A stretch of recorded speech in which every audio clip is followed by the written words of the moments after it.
নরসিংদীর মাধবদীর গাজীরগাঁওয়ে বড় ভাই কর্তৃক পৈতৃক সম্পত্তির জমি দখলের অভিযোগ উঠেছে। অভিযুক্ত ভাই আওয়ামী লীগ নেতা পরিচয়ে এতদিন কোণঠাসা করে রেখেছে অন্য ভাই বোনদের। নিজস্ব প্রতিনিধি সাকিব খন্দকারের প্রতিবেদনে থাকছে বিস্তারিত।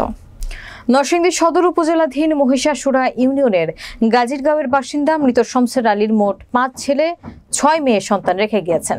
তিনি মোট 21.5% সমানভাবে বন্টন হওয়ার কথা থাকলেও আওয়ামী তাঁতি লীগের নেতা সামাদ বড় সন্তান হওয়ায় নিজেই একা 8% জোরপূর্বক দখল করার অভিযোগ উঠেছে। এ বিষয়ে বাধা দিতে গেলে তার ছোট ভাই মোহাম্মদ হাবিবুল্লাহ এবং ইব্রাহিমকে অকথ্য ভাষায় গালিগালাজ করে এবং প্রাণনাশের হুমকি প্রদান করে বলে জানান তারা। এবং এ বিষয়ে থানায় মোহাম্মদ হাবিবুল্লাহ বাদী হয়ে সামাদ ও দেলোয়ার নামে দুজনকে বিবাদী করে অভিযোগ দায়ের করেন। এ বিষয়ে বিবাদী সামাদের সাথে যোগাযোগ করলে ক্যামেরার সামনে কথা না বলার জন্য অনুরোধ জানায়। তার উপর আনা অভিযোগগুলো মিথ্যা বানোয়াট বলে দাবি করেন। আসলে এই জমিটা হচ্ছে 8%, এই জায়গায় 8.5% জায়গা, আমাদের বাড়ি হচ্ছে 13% জায়গা।